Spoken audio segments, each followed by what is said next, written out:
Following a fantastic string of chapters as of recent that exhibit complex emotions, story development, and world building, Chainsaw Man Chapter 136 continues this streak with, what the fuck, dude? Nah, Denji just got felt up in a movie theater by some chick he doesn't know, who's probably gonna try to kill him in a chapter or two anyway. That said, ignoring the elephant in the room, there's actually a decent amount to unpack here, so I don't want to spend too much time on the intro. As usual, before we jump straight in, remember to leave a like on this video and subscribe to my channel if you like this kind of content. As of last time I checked, I have 3,956 subscribers, but with your guys' help, I can hopefully get to 4,000 by the end of the month. Thank you guys so much for your support. Now let's jump into the, touchiest chapter of Chainsaw Man to date. Once again, ignoring that whole wiener touching snafu, I wanted to start off from the very beginning of this chapter because these first few pages couldn't even be taught in a college level character study class. I can already see clips of me saying that being taken out of context and posted on Twitter with a caption like, Dick Rider thinks Chainsaw Man is better than collegiate literature. Shut the f up, dude, I'm being hyperbolic. But seeing Denji pathetically slink around after essentially losing his reason for existence, all the while the world around him seems to be losing its sanity, feels almost poetic. It reminds me of the first 30 minutes of the movie Shaun of the Dead, where Simon Pegg wanders around aimlessly as the world around him falls apart. And speaking of the world falling apart around him, I love how Fujimoto depicts the overall lunacy of the characters as they're divided into factions of popular opinion. We have the White Knight Asa fans that accuse Chainsaw Man of victimizing her by stealing credit for her work. Obviously this isn't true, but it reminds me of real-life super fans of celebrities that perpetuate baseless rumors in order to prop up the image of their faves. Then we have the caveman-like Chainsaw Man fans who immediately resort to violence in order to protect their lord and savior. Trust me when I say I really don't want to be making this connection, but it kind of reminds me of a certain political faction that stormed a certain Capitol building, if you catch my drift. It's honestly really interesting to see how devil hunters have the capability to become celebrities in Chainsaw Man Part 2. It makes me wonder if there was ever a potential for Part 1 devil hunters to become local celebrities. Oh my god, it's my favorite devil hunter, Hirokazu and I! It seemed like Hirofumi Yoshida kinda had a name for himself in Part 1, at least among devil hunting circles, so maybe he counts. Speaking of Hirofumi Yoshida, this guy is a fucking terrible friend. Like, I want to say his heart was in the right place because Denji did tell him he's desperate for a slutty girlfriend, but dude, this is not the way.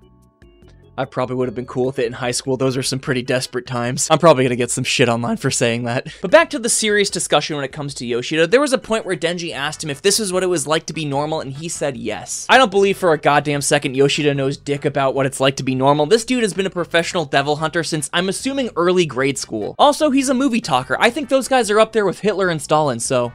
I'm not gonna lie though, I kinda like how Yoshida's still trying to stay active in Denji's life, even though Denji didn't necessarily say he wants to be his friend. Part of me wonders if it's actually Yoshida who wants to have a normal friend, seeing as he himself has lived an incredibly abnormal life. Okay, I've danced around it enough. What the actual fuck did I just read? Now there are a few things I wanted to say about this specific encounter with girl who pretends to like Denji but is secretly trying to kill him, number 5, but I want to quickly draw your attention to sad Denji opening up his heart to pretty much anyone who will listen when she first sat down with him. Now I'm not gonna speculate if getting a handy in an empty movie theater from a stranger is exactly what Denji wanted, but this chick was clearly not listening to him, leading me to believe that she does in fact have some sort of ulterior motive, and she doesn't care about our best boy Denji in the slightest. I'm not sure if she's gonna end up being some kind of justice devil parasite creature, but knowing Fujimoto, there's way more than meets the eye going on here. When I first read the chapter though, I was like 99% certain that when she looked up she was gonna have the crazy horseman of the apocalypse eyes, but it seems like she's dodging the death devil accusations for now. I'm certain a lot of people online are still gonna go, oh my god guys, it's the death devil!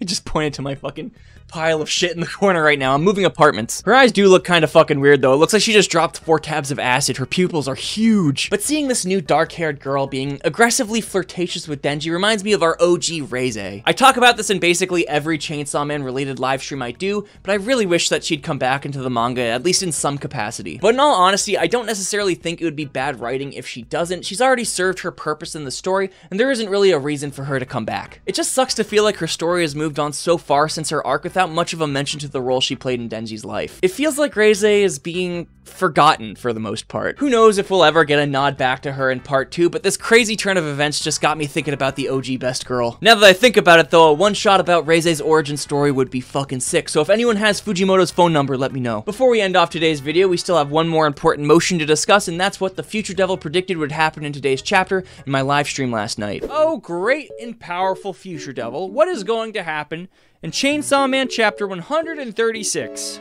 Croc or no croc this week? I'm hoping no crocs. Oh, Fuck off, dude. The Future Devil says, oh, this is gonna be a good one. In Chainsaw Man chapter 136, you're finally gonna see that Chainsaw Devil in all of his glory. The Future Devil pauses dramatically again. Okay, so technically, I wouldn't be surprised if we saw another picture of Black Chainsaw Man in tomorrow's chapter, and if we do, that's not a crockable offense. If Black Chainsaw Man appears tomorrow, I will actually cook up some crocs and eat them. Though we didn't catch a glimpse of the mythic Black Chainsaw Man this time around, I'm pretty sure not even the Future Devil could have seen the events of this chapter coming. That's about all for today. Thankfully, there's only a short week's wait between now and the next chapter. But if you need something to tide you over from now until then, why don't you check out this video where me and my friend gag trying to eat Japanese snacks that filthy gaijins like ourselves tend to dislike. That video is going to be on your screen right now, but thank you guys so much for tuning in. I'll catch you in the next video. Bye-bye now. Subscribe, like the video. Bye-bye.